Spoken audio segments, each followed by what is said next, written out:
Hello, it's Brian Wanner here, Wanner Associates Private Wealth Management, and I'm very proud today to have Philip Petursson in the office up here in Fort McMurray. Philip just presented to our Chamber of Commerce luncheon on the economic update, and there's lots going on in the news, and I know the clients are worried about what they're hearing from Mr. Trump and what's going on.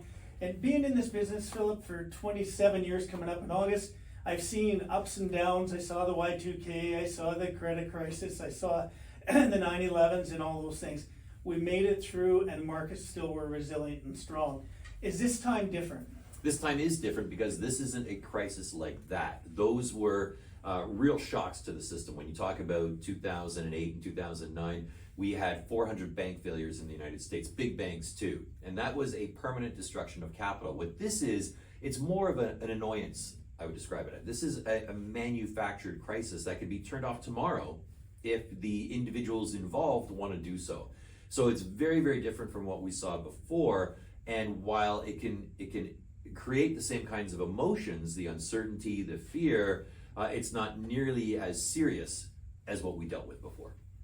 Okay, I mean, when we look back really over the last 6 years and all the events that we faced, can you kind of go in my DeLorean instead into the future at this point? Let's go back in time 6, 7 years, just prior to COVID and all the events that took place. Right, we don't even have to go back 6 years ago. We just go back 5 to the beginning of 2020 when we had only just started hearing about this flu or whatever it was coming out of China at the time.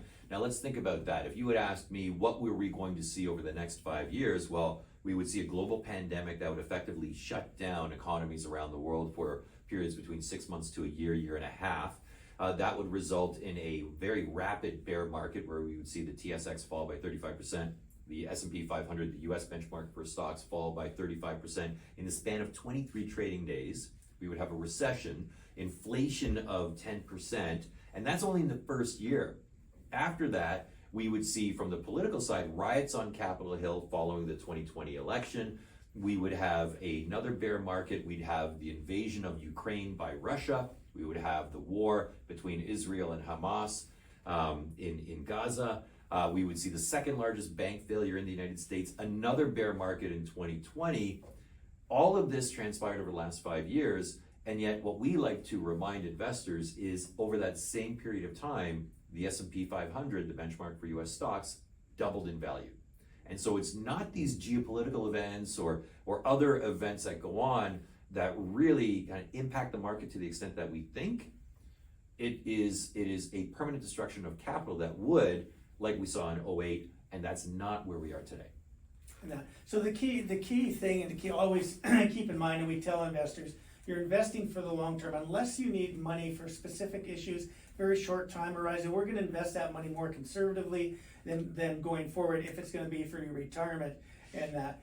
Can you talk a little bit about market cycles, and when you see a downturn, how long is it? It's not like it's a downturn for 3 or 4 years.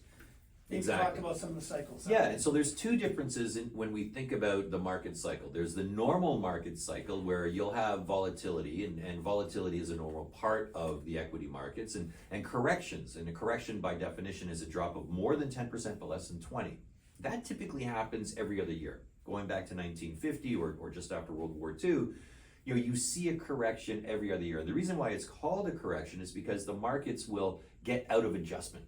And so they correct back to their proper levels or where they should be roughly. And I think that's what we're going through right now. Those are healthy, those are normal, and those are to be taken advantage of. The difference between a correction and a bear market is bear markets tend to see drops of more than 20%, and they tend to coincide with recessions. So we don't see a recession right now. None of our recessionary indicators are popping up red. And so when we think that, or if we think, and we're correct that, we hope to be correct anyway, that this is a correction, corrections normally last on average 6 months.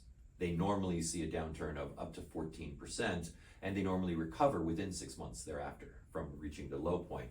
So again, they're healthy. If that's where we are today, the S&P 500 is down 10% as of close today. So we're probably closer to the end of this than the beginning of it, and that's a healthy thing. So some of the key things to always look at is keep in mind being diversified, in regards to asset allocation, types of investments, and that as well. within the portfolios and that. So Arun and I are financial planners. We put the plans together for the clients to help them achieve their major life events and all their goals, living to age 90, as you well know. But I think the clients are kind of wondering, well, what's happening behind the scenes? You as the investment strategist and our institutional money managers. Exactly. So there's always a lot happening behind the scenes. For example, what I share with you and with clients today is that we've been set up for the potential for this environment as far back as November. So we were starting to see signals in September and October that Trump might win the election. So my team and I sat down and said, okay, if he wins, what does that mean for the markets and how do we prepare for it? Well, the one thing that we knew, or that we had a high probability of, is that we would see tariffs. We know tariffs are bad for the stock market. It's going to create volatility. It tends to be inflationary, so it's going to keep interest rates higher at the long term for the U.S. And we should see strength in the U.S. dollar as a result of it. So we started positioning the portfolios that I manage back in November to be underweight equities overall, but in particular underweight U.S. equities. We added gold into the portfolio. We focused more on U.S. dollar pay bonds because we do think that the Canadian dollar could weaken in a tariff environment by a couple percentage points, and so having U.S. dollar exposure would benefit us. We put all these things in place to mitigate the downside volatility, that you can't eliminate it, but you want to soften it, and that's what we've done. And it's not something that happens, the day that you hear the tariff announcement. That could be too late. We want to prepare for this well in advance. So we're always thinking about what's the environment that we're moving into over the course of the next 3, 6, 12 months and position accordingly. And that. So we came off of 2022, we know was a terrible year. Bonds were down -11, and the markets were anywhere from -18, -25% down. Then 2023 comes along, 2024, double-digit returns on the equity side, very strong performance going forward. As we were leading into 2025, you said things are going to normalize. We're going to start to see more single-digit returns back to normal. Can you elaborate a little bit more on that? Right. So there are a couple of things that you look at. One, the run that the markets had from 2020 to 2024 was exceptional. It was quite strong, despite the fact that I mentioned we had 2 bear markets, we had a recession, we had all these other events. We had a very, very strong 5-year period.